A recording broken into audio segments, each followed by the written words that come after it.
মানুষ কতটা বিচিত্র হতে পারে। সব সময় স্বপ্ন দেখতে থাকে যে কাল আমি এটা করব, কাল আমি ওটা শুরু করব, কাল আমি ওটা সম্পন্ন করব। এই যে কাল শব্দটা, এই কাল অত্যন্ত বিচিত্র এক শব্দ। আমরা সব সময় এটাকে আসতে দেখতে পাই, কিন্তু এটা আসাতে বর্তমানে পরিণত হয়। আবার আজ নতুন কাল দেখতে পাই, তার জন্য অপেক্ষা করি, যখন সেটা সামনে আসে বর্তমানে পরিণত হয়। এই কাল সবসময় একটা মিথ্যে সান্ত্বনা দেয় যে সে আসছে, কিন্তু সে কখনোই আসে না। যেটা আপনার হাতে রয়েছে তা হলো আজ, বর্তমান। তাই যা করার আছে, যা সম্পন্ন করতে চান, যা শুরু করতে চান, আজ করুন, বর্তমানে করুন। কারণ আজ আপনি যা করবেন সেটাই আপনার ভবিষ্যৎ নির্ধারিত করবে। ভবিষ্যতের বিষয় ভাবতে থাকলে ভবিষ্যৎ সুন্দর হবে না। আজ কর্ম করতে হবে। তাই আজ বর্তমানে জীবনযাপন করুন, কর্ম করুন, আর আমার সাথে ভালোবেসে বলুন, রাধা রাধা। পঞ্চম তত্ত্ব, আকাশ, নব, ব্যোম। আসলে কোনো ভ্রম নাকি সত্য? ভ্রম তো হতে পারে না, কারণ ভ্রমের মধ্যে কেউ বাঁচতেই পারে না। আর যদি সত্য হয় তাহলে এতটাই বিশাল যে আমাদের চোখের থেকে, আমাদের ইন্দ্রিয়ের থেকে, আমাদের মস্তিষ্কের থেকে, আমাদের চিন্তা ভাবনার থেকেও অনেক ঊর্ধ্বে, যাকে আমরা বুঝতেই পারি না। এটা যতটাই বিশাল আকার, ঠিক ততটাই সরল। এই আকাশ যতই অন্ধকারাচ্ছন্ন, ততটাই আলোর প্রকাশ প্রদান করে থাকে। দেখতে গেলে এ হলো জীবনের সঞ্চালক, কিন্তু যদি ক্রুদ্ধ হয়ে যায় তাহলে প্রাণ কেড়ে নিতেও দ্বিধাবোধ করে না। এই আকাশ শুধুমাত্র পৃথিবী লোক নয়, বরং এই সমগ্র ব্রহ্মাণ্ডকে, এই সমগ্র সৃষ্টিকে, এর প্রত্যেকটা তারাকে, প্রত্যেকটা গ্রহকে একটা বিশেষ স্থান প্রদান করে। এর নিজের কোনোই অস্তিত্ব নেই, কিন্তু সকলকে অস্তিত্ব প্রদান করে। এটাই হলো এই আকাশের মাহাত্ম্য। এই আকাশই হলো মাহাত্ম্যের প্রতিরূপ, যা আমাদের ভাবনা দ্বারা উৎপন্ন হয়। আপনিও আকাশের মতো এই বোধকে আপন করে নিন। আপনার জীবনও আকাশের মতন মহান এবং বিশাল হয়ে উঠবে।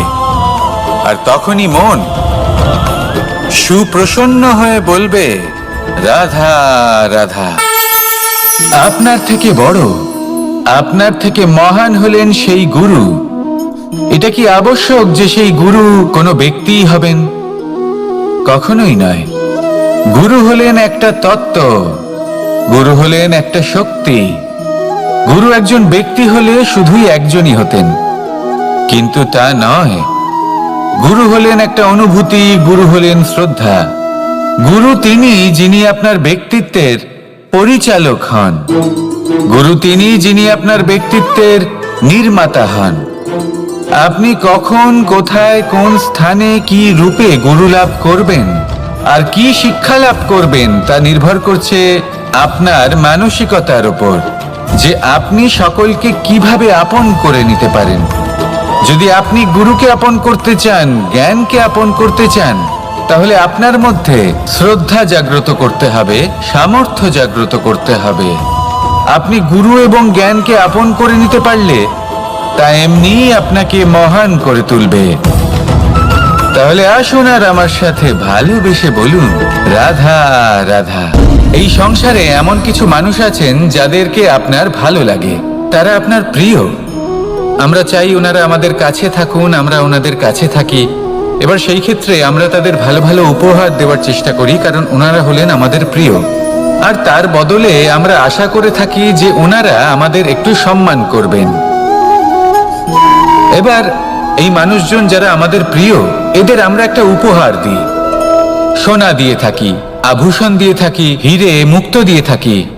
কিন্তু যদি ভেবে দেখি, এই সবকিছুরই একটা মূল্য আছে। ভেবে দেখুন, আপনি কি তাদের এমন কোনো উপহার দিতে পারেন যা কিনা অমূল্য? তা এরকম উপহার কি হতে পারে? ঠিক বলেছেন আপনি, প্রেম। এই প্রেমই হলো অমূল্য, কারণ মন থেকে এর উৎপত্তি হয়। না চেয়ে পাওয়া যায় আর না ছিনিয়ে নেওয়া যায় এই ভালোবাসা। ঠিক এইরকমই হয় এই সম্মান। যদি সম্মান করো তাহলে মন থেকে এবং ভালোবেসে করো, ভয় পেয়ে নয়। মনে রাখবেন, যে মাথা ভয়ের দ্বারা নত হয়, বিরোধিতাও প্রথমে সেই করে থাকে। যে মাথা ভালোবেসে নত হয় তা আপনার জন্য বলিদানও দিতে পারে। এই সংসারের সব থেকে বড় উপহার, সব থেকে বড় বরদান এই প্রেম এবং সম্মান। তাকে সম্মান করুন আর আমার সাথে ভালোবেসে বলুন, রাধা রাধা। কখনো কোনো চাতককে দেখেছেন? একটা চাতক বর্ষার জন্য অপেক্ষা করে, সেই বর্ষার জলে নিজের তৃষ্ণা নিবারণ করে, নয়তো সারা বছর তৃষ্ণার্ত থেকে যায়। ও আকাশের দিকে তাকিয়ে থাকে আর অপেক্ষা করে যে কবে বর্ষা হবে আর কবে আমি আমার তৃষ্ণা নিবারণ করব। সেখানে অন্যদিকে একটি কাক বা একটা পায়রা, এরা কি করে? যেখানে জল পায় পান করে নেয়, যেখানে খাবার পায় খেয়ে নেয়, আত্মীয় স্বজন বন্ধু বান্ধব যাকেই পায় তার সাথে সময় কাটায়, খাবার খায় আর চলে যায়। এবার এদের মধ্যে মিল কোথায় আর পার্থক্য কোথায়? দুজনের কাছেই ডানা রয়েছে, দুজনেই উড়তে পারে। এই আকাশ হলো ওদের, খাবারের দানা ওদের। পার্থক্য হলো তাদের অভিলাষার, পার্থক্য হলো তাদের আকাঙ্ক্ষার, পার্থক্য জীবন যাপনের ধরনের। এবার যত বেশি আকাঙ্ক্ষা থাকবে, যত দামি জীবন যাপন করার ইচ্ছে থাকবে, তত বেশি কষ্ট আপনাকে সহ্য করতে হবে। আবার অন্যদিকে জীবন যত সরল হবে, জীবন যাপন যত সরল হবে, সমস্যা ততটাই কম হবে। তাই সবসময় চেষ্টা করবেন আপনার মানসিকতা এবং আপনার জীবন যেন সরল হয়। ভালোবাসতে থাকুন। যদি কেউ আপনাকে ভালোবাসে, তাকেও আপনি ভালোবাসা ফিরিয়ে দিন। তাদের সাথে কথা বলুন, কিছু তাদের কথা শুনুন, কিছু নিজের কথা বলুন। দেখবেন সকল তাপ উত্তাপ দূর হয়ে গেছে। এটাই তো হলো জীবনের সারমর্ম। তাই প্রেমে থাকুন, ভালোবাসুন, আর ভালোবেসে আমার সাথে বলুন, রাধা রাধা। ক্ষমা একটা অত্যন্ত সুন্দর শব্দ, আমার খুব প্রিয় শব্দ। কিন্তু এই ক্ষমা কখন আর কিভাবে প্রয়োগ করতে হবে সেটা বোঝা প্রয়োজনীয়। এক, যদি আপনি কোনো অন্যায় করেন আর ক্ষমা না চান, ক্ষমা প্রার্থনা না করেন, ক্ষমা চাওয়া থেকে এড়িয়ে যান, তাহলে তাতে আপনারই ক্ষতি হবে। কিভাবে? ক্ষমা না চাইলে মনের মধ্যে অহংকার জাগ্রত হয়, আর অহংকার তো প্রকৃত অর্থে আমাদের ক্ষতিই করে। দুই, কেউ যদি অপরাধ করেন, আপনার থেকে ক্ষমা না চান, তাহলে তাকে ক্ষমা করবেন না। ক্ষমা হলো অত্যন্ত অমূল্য, আর না চাইতেই কাউকে ক্ষমা দান করা এটা উচিত নয়। তিন, যদি কেউ আপনার সাথে অনুচিত কিছু করেন, অপরাধ করেন, আর আপনার থেকে ক্ষমা চান, তাহলে তাকে ক্ষমা করে দিন। তাতে আপনার অন্তরের করুণাবোধ জাগ্রত হবে, প্রেম জাগ্রত হবে, আর তা আপনার জন্য শুভ হবে। চার, যদি আপনি নিজে কোনো অপরাধ করেন, তাহলে অবশ্যই ক্ষমা চাইবেন। তাতে আপনারই লাভ হবে। কিভাবে? সামনের ব্যক্তি আপনাকে ক্ষমা করুক বা না করুক, আপনার অন্তরের অহংকার ক্ষীণ হবে, আর এই মন আরো নির্মল হয়ে উঠবে। এই ক্ষমা অত্যন্ত অমূল্য, ভেবেচিন্তে একে ব্যবহার করুন, আর আমার সাথে ভালোবেসে বলুন, রাধা রাধা। একবার একজন গুরু তার শিষ্যদের পরীক্ষা নিচ্ছিলেন। উনি ওনার প্রত্যেক শিষ্যকে একটি করে পাখি দিয়ে বললেন, সেই পাখির বলি দিতে হবে, কিন্তু এমন এক স্থানে যেখানে কেউ তাদের দেখতে পাচ্ছে না। প্রত্যেক শিষ্য নিজের যাত্রা শুরু করলো। কেউ ঘন বনে প্রবেশ করলো, কেউ অন্ধকার গুহায় প্রবেশ করলো, কেউ দূরে কোনো পর্বতের শিখরে পৌঁছে গেল। যে মুহূর্তে দেখলো তাদের কেউ দেখতে পাচ্ছে না, তারা সেই বলি দিতে চেষ্টা করলো। যেই বলি দিতে গেল, সেই পাখি আলোর কিরণে পরিবর্তিত হলো এবং লুপ্ত হয়ে গেল। একজন শিষ্য ছিল যে আবার গুরুর কাছে ফিরে এলো। সে বলল, ক্ষমা করবেন গুরুদেব, কিন্তু আমি এমন কোনো স্থান পেলাম না যেখানে কেউ আমাকে দেখতে পাচ্ছে না। অন্য কেউ না দেখতে পেলেও আমি নিজে দেখতে পাচ্ছিলাম, আমার অন্তর্মন দেখতে পাচ্ছিল। সেই শিষ্য বুঝতে পেরেছিল যে পরমাত্মার দৃষ্টি সবসময় তাকে দেখতে পাচ্ছে, আর ও কখনো অনুচিত কর্ম করতে পারবে না। আর শুধুমাত্র এই কারণে সেই শিষ্যই সেই পরীক্ষায় উত্তীর্ণ হলো। আসুন আর আমার সাথে ভালোবেসে বলুন, রাধা রাধা।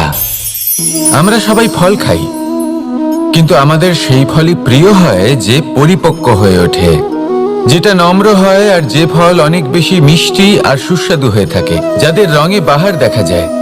সেইভাবে জীবনে আমরা নানান মানুষের সাথে পরিচিত হই, কিন্তু সেই মানুষই আমাদের মন ছুঁয়ে যায় যারা বিনম্র স্বভাবের, যাদের বাণী খুব মধুর, যাদের অন্তরে আত্মবিশ্বাসের একটা তেজ, একটা রং দেখা যায়। এবার এমন ব্যক্তি আমরা কি করে হব? ঠিক সেইভাবেই যেমন একটা ফল রোদ, বর্ষা, শীত, বায়ু এই সকল সংকটময় পরিস্থিতির সম্মুখীন হয়ে পরিপক্ক হয়ে ওঠে, সেইভাবেই মানুষ সংকটময় পরিস্থিতির সম্মুখীন হয়ে পরিপক্ক হয়ে ওঠেন। যদি এই সংকটের সম্মুখীন হন তাহলে অভিজ্ঞ হবেন, আর এই অভিজ্ঞতাই শিক্ষা দিয়ে যাবে। এই অভিজ্ঞতা আমাদের শিখিয়ে দেয় যে আমাদের বিনম্র থাকতে হবে। অহংকার করে কোনো লাভ নেই। মধুর বাণীর যে কি মূল্য তা আমরা শিখতে পারি। এই অভিজ্ঞতাই আমাদের বুঝিয়ে দেয় যে উচিত অনুচিত কোনটা, আমাদের দৃষ্টিভঙ্গি তৈরি করে, আর এই দৃষ্টিভঙ্গি দ্বারা আত্মবিশ্বাস জাগ্রত হয়। সেই জন্য জীবনে কখনো বিপদ থেকে দূরে পালাবেন না, সেগুলোর সম্মুখীন হন, অভিজ্ঞতা লাভ করুন, তার থেকে শিক্ষা লাভ করুন, এইভাবেই পরিপক্ক হবেন। আসুন আমার সাথে ভালোবেসে বলুন, রাধা রাধা। মানুষ বর্তমানে নিজের জীবন অতিবাহিত করেন, কিন্তু তার জীবনে অতীতকাল এবং ভবিষ্যৎকাল এই দুটোরই সমান গুরুত্ব রয়েছে। অতীতকাল অতিবাহিত হয়ে গেছে এবং সেটা জীবিত থাকে আমাদের স্মৃতি হিসেবে, এবং ভবিষ্যৎ হলো সেটাই যেটা আমরা শুধুমাত্র কল্পনাই করতে পারি। এবার অতীতের কিছু স্মৃতি এমন থাকে যা আমাদের কাছে আনন্দময় হয় না, তা কটু হয়, দুঃখজনক হয়, যন্ত্রণাদায়ক হয়। আমরা যা কিছুই করি তা বদলে ফেলতে পারবো না, কিন্তু ভবিষ্যৎকাল সেটা আমরা রচনা অবশ্যই করতে পারি, যদি আজ আমরা শ্রেষ্ঠ কর্ম করি। যদি আজকের এই দিনটা আমরা আনন্দের সাথে অতিবাহিত করি, সুখের সাথে অতিবাহিত করি, এক একটা মুহূর্ত আমরা আনন্দ এবং ভালোবাসার সাথে অতিবাহিত করি, আপনার আজকের এই কর্ম আপনার ভবিষ্যৎ নির্ধারণ করবে।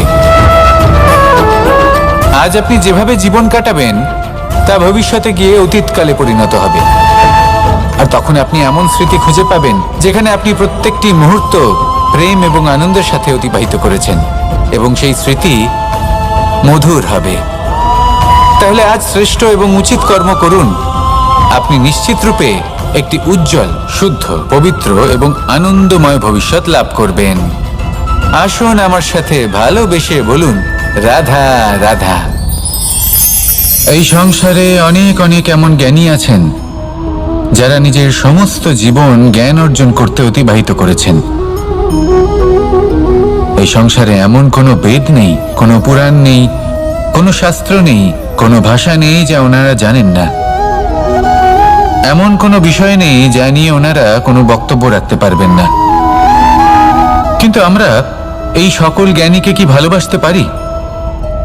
এনাদের সকলকে সম্মান করতে পারি না। কারণটা কি? দেখুন, বেদ পড়া একটি আলাদা বিষয়, বেদনা বুঝতে পারা অন্য ব্যাপার। এবং বেদনা বোঝার জন্য, সেই জ্ঞান লাভ করার জন্য আপনাকে মন থেকে করুণা এবং প্রেমের সঠিক অর্থ বুঝতে হবে। সামনের ব্যক্তির বেদনা বুঝতে হবে, তার যন্ত্রণাকে বুঝতে হবে। তারপর যে জ্ঞান আপনি অর্জন করেছেন বেদ থেকে, পুরাণ থেকে, শাস্ত্র থেকে, তা প্রয়োগ করে তার বেদনার নিবারণ করা, সেটা বেশি গুরুত্বপূর্ণ। সেই জন্য জীবনে শুধুমাত্র শাস্ত্র এবং বেদ পড়ে জ্ঞান অর্জন করতে সময় নষ্ট করবেন না। মন থেকে প্রেমের কি অর্থ সেই বিষয়ে জ্ঞান লাভ করার চেষ্টা করুন, করুণাও বুঝতে চেষ্টা করুন।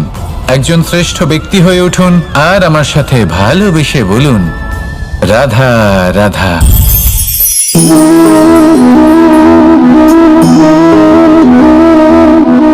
জল এই সংসারের সমস্ত প্রধান তত্ত্বের মধ্যে একটি।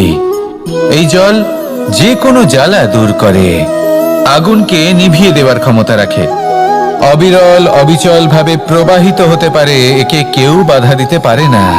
এর পথে বাধা সৃষ্টি করলে নিজের পথ নিজেই খুঁজে নেবে বা সে নিজেই নিজের পথ বানিয়ে নেবে, কিন্তু কখনো থামবে না। এই জল হলো মহান, আর এর একটা মহান গুণ আছে, এর নিজস্ব কোনো রং নেই। কিন্তু যখন মেঘ থেকে বৃষ্টি রূপে পৃথিবীতে ঝরে পড়ে, তখন সমস্ত সংসারকে রঙিন করে তোলে। যেখানে খরা হয়েছে সেখানে শ্যামল করে তোলে, যে স্থান শ্যামল সেখানে ভিন্ন ভিন্ন প্রকারের পুষ্প ফুটিয়ে তোলে। এই জল, এই জলের মতন আমাদের হতে হবে। ওর যেমন কোনো রং নেই, আমাদেরও যেন কোনো অহংকার না থাকে। শুধু কর্মের এই ধারাতে বইতে থাকুন, এই সংসারের মঙ্গল করতে থাকুন, শ্রেষ্ঠ কর্ম করতে থাকুন। এই সংসারকে এটা বলার কোনো প্রয়োজন নেই যে আপনি কে। আপনি যদি কর্ম করতে থাকেন, তাহলে এই সংসার নিজে থেকেই আপনার মূল্য জানতে পারবে, আর তখন এই মন প্রসন্ন হয়ে বলবে, রাধা রাধা। বড়ই অদ্ভুত ব্যাপার, একটি পাথরের প্রতিমা যখন মন্দিরে স্থাপিত হয়, তখন তা আমাদের কাছে ভগবান সম হয়ে দাঁড়ায়। কিন্তু যখন একজন জীবিত মানুষ মন্দিরে গিয়ে থাকেন, তখন তার শরীর, মন, আত্মা সেই সব পাথর সম হয়ে দাঁড়ায়। কিন্তু এমনটা আমি ঠিক কেন বললাম ভেবে দেখুন। মানুষ এটা চান যে কোনো পরিস্থিতি, যে কোনো স্থানেই তার বিজয় হোক, কিন্তু এখানে এসে সে পরাজিত হয়। এরকম ঠিক কেন হয়? সমস্ত খেলা হলো ভাবনা চিন্তার, বিচারধারার, দৃষ্টিভঙ্গির, উত্তরদায়িত্বের খেলা। পাষাণের এই প্রতিমা, তার একটি উত্তরদায়িত্ব আছে, আশা ধরে রাখার দায়িত্ব। সেই আশা জানিয়ে মানুষ মন্দিরে আসেন। তেমনি মানুষের একটি উত্তরদায়িত্ব আছে, যেটা সে ভুলে যায়। আর সেই উত্তরদায়িত্ব হলো এটা, যে মন্দিরে যে ভগবানকে সে প্রসন্ন করতে যাচ্ছে, তাকে সে তখনই খুঁজে পাবে যখন পূর্ণরূপে সে সমর্পিত থাকবে। যদি মনে সমর্পণের ভাব না থাকে, তাহলে ভগবান কখনো প্রসন্ন হবেন না। নিজের উত্তরদায়িত্ব বোঝার বদলে মানুষ শুধু একটা অনুষ্ঠান পালন করেন। যেমন ফুলের একটা মালা অর্পণ করেন, আর সেই কারণেই তিনি পরাজিত হন। আপনি ফুলের মালা অর্পণ করুন, প্রসাদ অর্পণ করুন, কিন্তু মনের মধ্যে পূর্ণ সমর্পণের ভাব থাকা প্রয়োজনীয়। তবেই আপনি মন্দিরে গিয়েও প্রাণবন্ত হয়ে থাকতে পারবেন, তবেই ঈশ্বরকে প্রসন্ন করতে পারবেন। আসুন আমার সাথে ভালোবেসে বলুন, রাধা রাধা। এই প্রেম মানুষকে দিয়ে কি না করাতে পারে, বড় বড় কাজ করাতে পারে, বড় বড় বাধা পার করাতে পারে। চাইলে মরুভূমিতে কুয়ো খোঁড়াতে পারে, পর্বত পার করাতে পারে, প্রতিটা অসম্ভব কার্য সম্ভব করাতে পারে। কিন্তু যদি আমি এটা বলি যে প্রেম আপনাকে দিয়ে ছলনাও করাতে পারে, তাহলে কি আপনি তা ঠিক মনে করবেন? আপনার কি মনে হবে যে এরকম হতে পারে? অবশ্যই হতে পারে। যেমন আমি ছল করছি এই মুহূর্তে, আমার রাধার জন্য, আমার প্রেমের জন্য। আমি রাধার সাথে অনন্ত প্রেম করি, নিঃস্বার্থভাবে প্রেম করি, কিন্তু তাও আমাকে একটা ঠকবাজ, স্বার্থপর, লোভী ব্যক্তি হতে হচ্ছে। এই ছলনা আমাকে করতে হচ্ছে আমার প্রেমের জন্য। এবারে আপনারা আমাকে বলবেন যে কেন কৃষ্ণ এসব করার কি দরকার? রাধার সাথে তুমি বিবাহ করে তুমি কি শান্তির নিঃশ্বাস নিতে পারো না? নিশ্চয়ই নিতে পারি। রাধার সাথে বিবাহ করে আমি ভীষণ সুখী হব, কিন্তু আমি এই কথাও জানি যে আমার রাধা সুখী হতে পারবে না। কারণ যদি এই বিবাহ হয়, তার মাতা পিতা, তার পরিবারকে বর্ষণা ত্যাগ করতে হবে। রাধার মনের মধ্যে একটা গভীর ক্ষতের সৃষ্টি হবে, দুঃখ তাকে কুরে কুরে খাবে। ও এটা মনে করবে, এটা জানবে যে ওর জন্য ওর মাতা পিতাকে এত কষ্ট ভোগ করতে হচ্ছে। এবার রাধার কষ্টকে ভিত বানিয়ে কৃষ্ণ নিজের সুখের মহল কি করে তৈরি করতে পারে? কারণ যাদের আপনি ভালোবাসেন শুধু তাদের ভাবনা নয়, আপনার প্রেমিক যাদের ভালোবাসে তাদের ভাবনার খেয়াল রাখাটাও আপনারই কর্তব্য। আর কখনো কখনো নিজের প্রেমকে উঁচুতে উঠতে দেখতে গেলে আপনাকে নিজেকে নিচে নামতে হবে। এমন কোনো কাজও আছে যা আপনাকে আপনার প্রেমের জন্য করতেই হবে। রাধা রাধা। মানুষ কতটা বিচিত্র হতে পারে। সব সময় স্বপ্ন দেখতে থাকে যে কাল আমি এটা করব, কাল আমি ওটা শুরু করব, কাল আমি ওটা সম্পন্ন করব। এই যে কাল শব্দটা, এই কাল অত্যন্ত বিচিত্র এক শব্দ।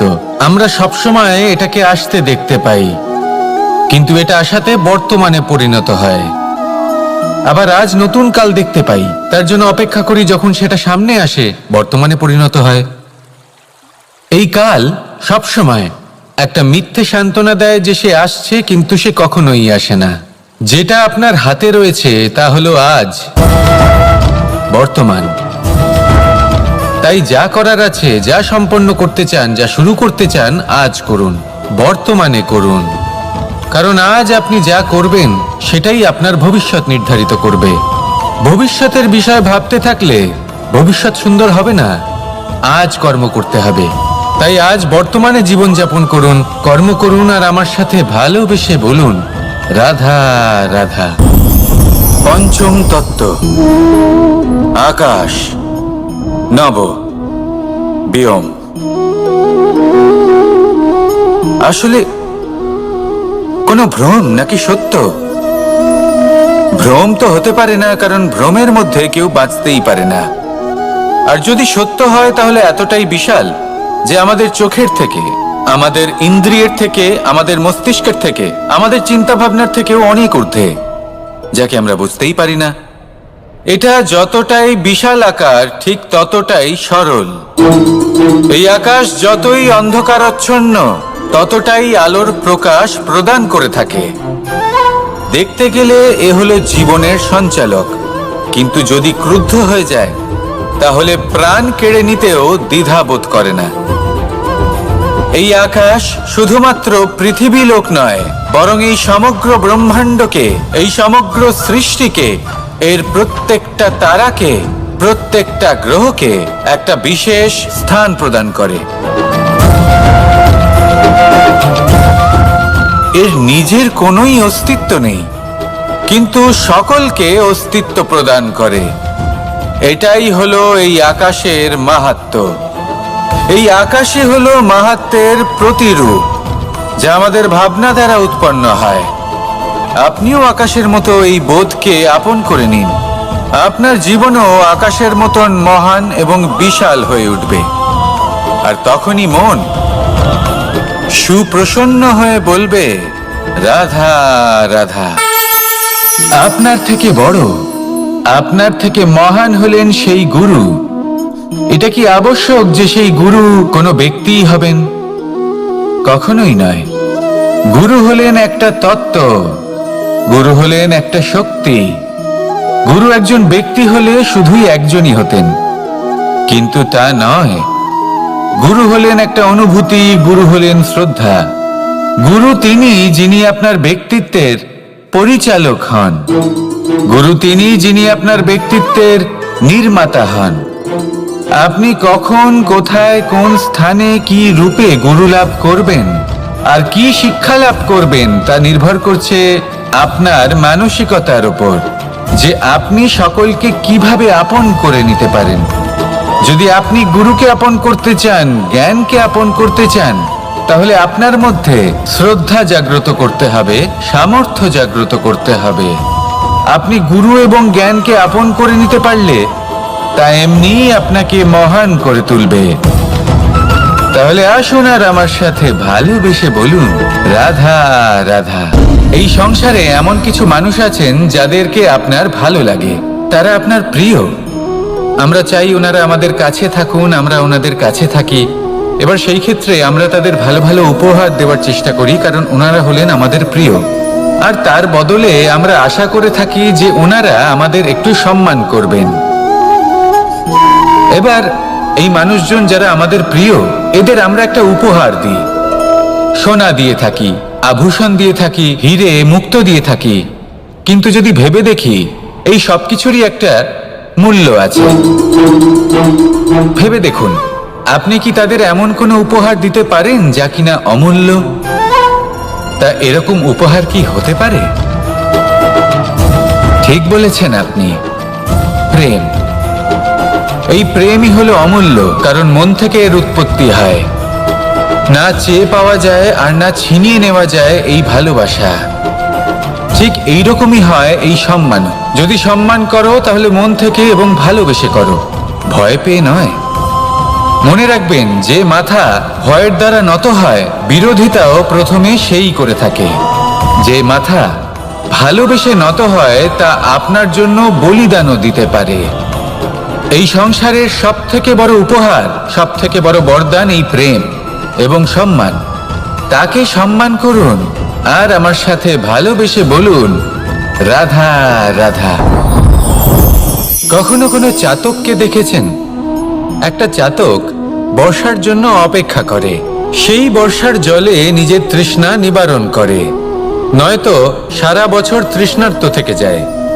ও আকাশের দিকে তাকিয়ে থাকে আর অপেক্ষা করে যে কবে বর্ষা হবে আর কবে আমি আমার তৃষ্ণা নিবারণ করব। সেখানে অন্যদিকে একটি কাক বা একটা পায়রা, এরা কি করে? যেখানে জল পায় পান করে নেয়, যেখানে খাবার পায় খেয়ে নেয়, আত্মীয় স্বজন বন্ধু বান্ধব যাকেই পায় তার সাথে সময় কাটায়, খাবার খায় আর চলে যায়। এবার এদের মধ্যে মিল কোথায় আর পার্থক্য কোথায়?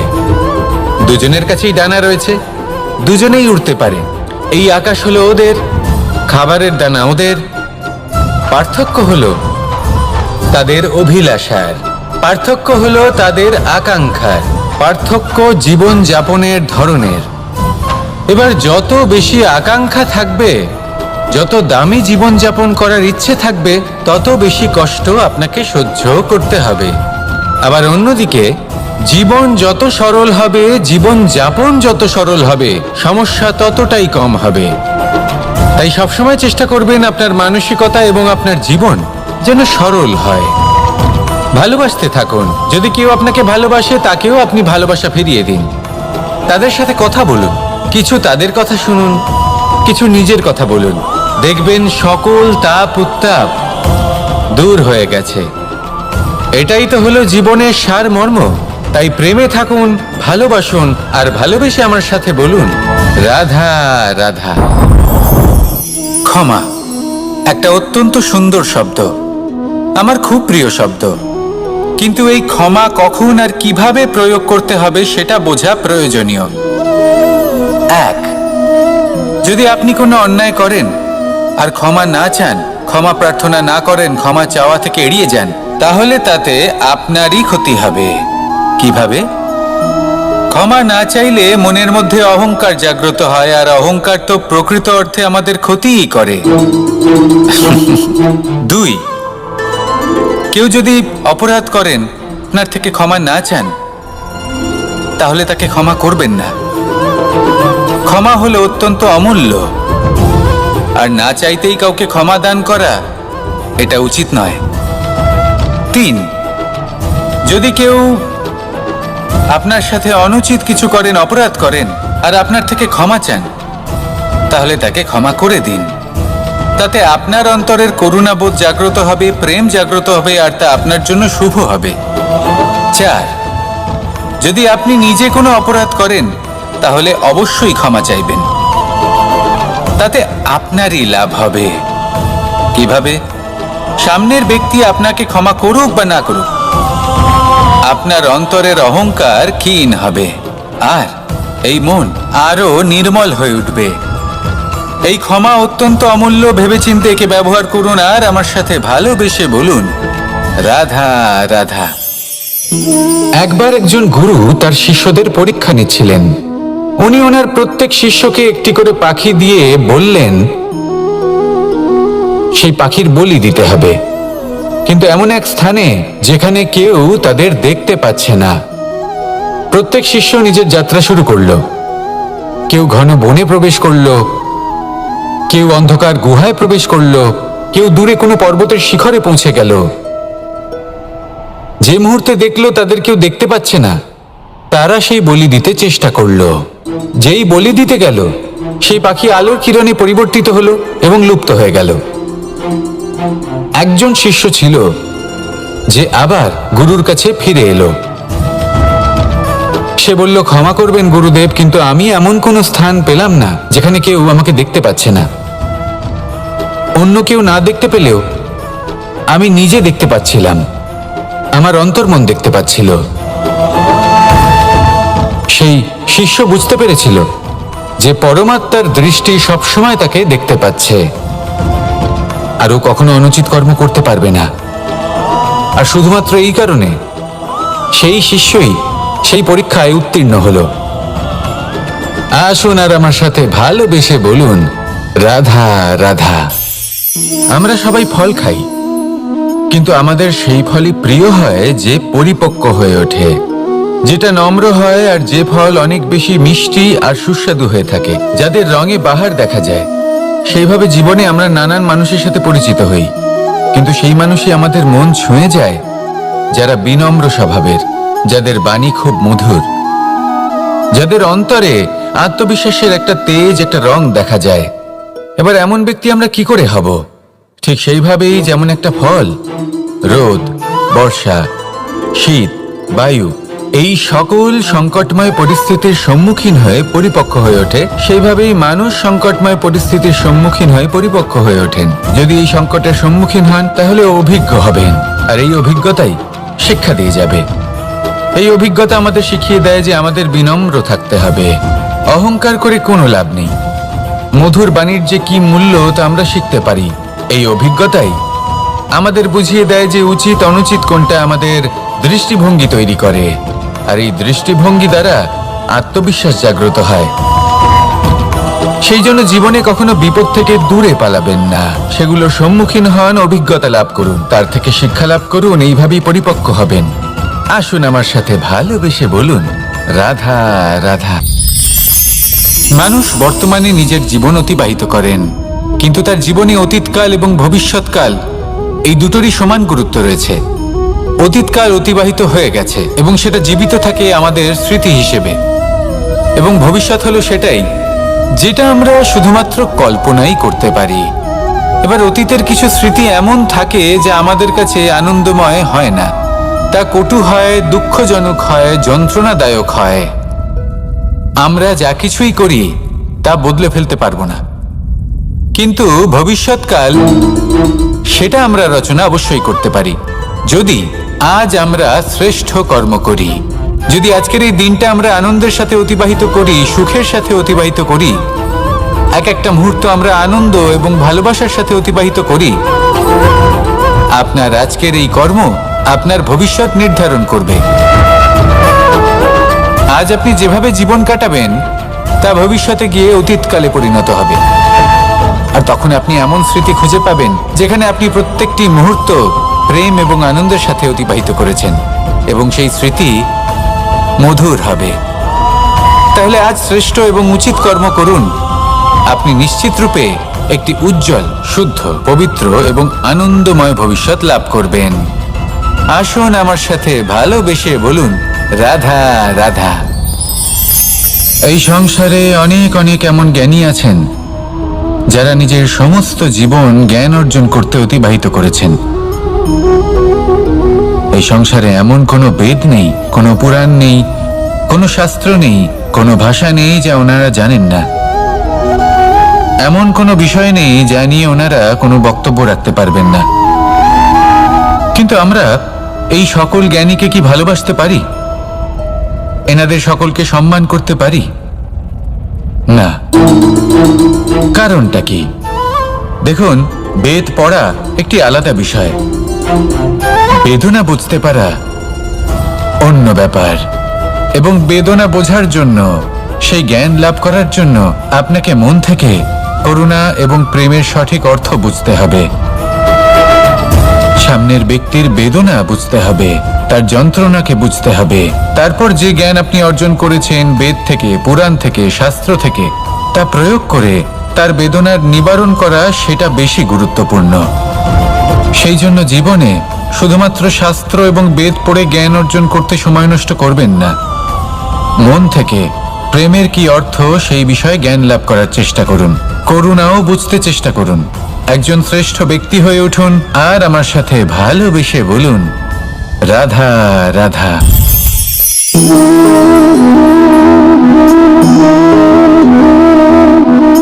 জল এই সংসারের সমস্ত প্রধান তত্ত্বের মধ্যে একটি।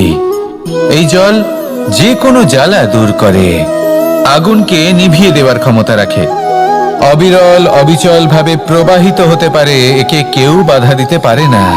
এর পথে বাধা সৃষ্টি করলে নিজের পথ নিজেই খুঁজে নেবে বা সে নিজেই নিজের পথ বানিয়ে নেবে, কিন্তু কখনো থামবে না।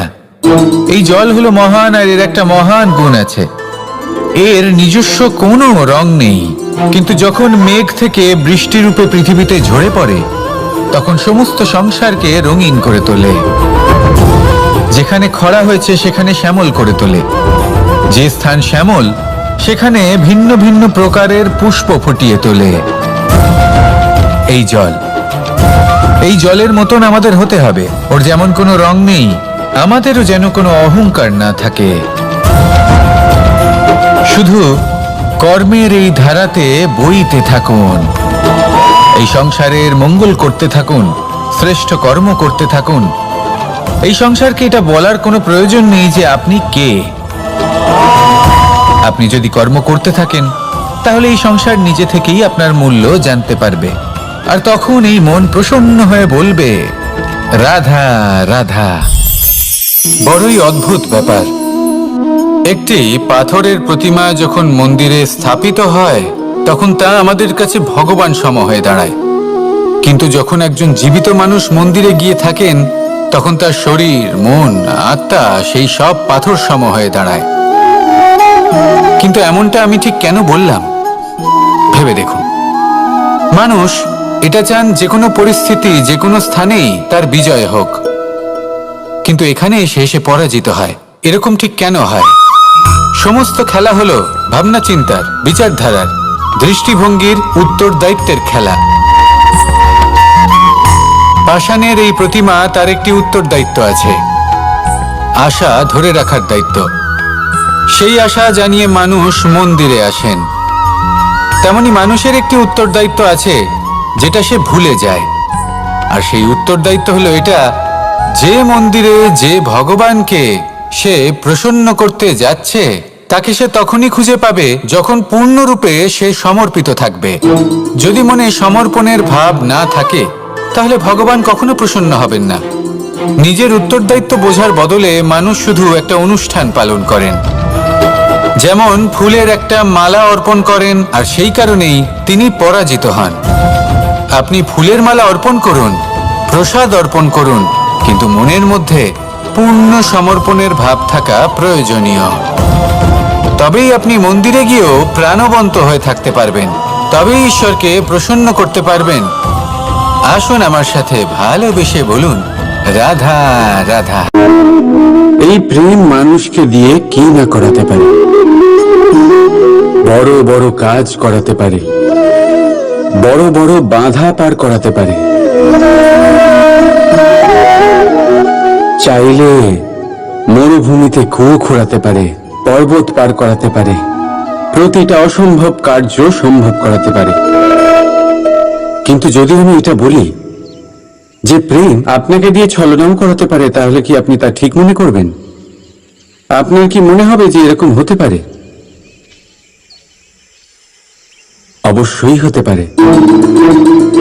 যেমন আমি ছল করছি এই মুহূর্তে আমার রাধার জন্য, আমার প্রেমের জন্য। আমি রাধার সাথে অনন্ত প্রেম করি, নিঃস্বার্থভাবে প্রেম করি, কিন্তু তাও আমাকে একটা ঠকবাজ, স্বার্থপর, লোভী ব্যক্তি হতে হচ্ছে। এই ছলনা আমাকে করতে হচ্ছে। আমার প্রেমের জন্য। এবারে আপনারা আমাকে বলবেন যে কেন কৃষ্ণ এসব করার কি দরকার? রাধার সাথে তুমি বিবাহ করে তুমি কি শান্তির নিঃশ্বাস নিতে পারো না? নিশ্চয়ই নিতে পারি। রাধার সাথে বিবাহ করে আমি ভীষণ সুখী হব, কিন্তু আমি এই কথাও জানি যে আমার রাধা সুখী হতে পারবে না। কারণ যদি এই বিবাহ হয়, তার মাতা পিতা তার পরিবারকে বর্ষণা ত্যাগ করতে হবে। রাধার মনের মধ্যে একটা গভীর ক্ষতের সৃষ্টি হবে। দুঃখ তাকে কুরে কুরে খাবে। ও এটা মনে করবে, এটা জানবে যে ওর জন্য ওর মাতা পিতাকে এত কষ্ট ভোগ করতে হচ্ছে। এবার রাধার কষ্টকে ভিত বানিয়ে কৃষ্ণ নিজের সুখের মহল কি করে তৈরি করতে পারে? কারণ যাদের আপনি ভালোবাসেন শুধু তাদের ভাবনা নয়, আপনার প্রেমিক যাদের ভালোবাসে তাদের ভাবনার খেয়াল রাখাটাও আপনারই কর্তব্য। আর কখনো কখনো নিজের প্রেমকে উঁচুতে উঠতে দেখতে গেলে আপনাকে নিজেকে নিচে নামতে হবে। এমন কোনো কাজও আছে যা আপনাকে আপনার প্রেমের জন্য করতেই হবে। রাধা রাধা।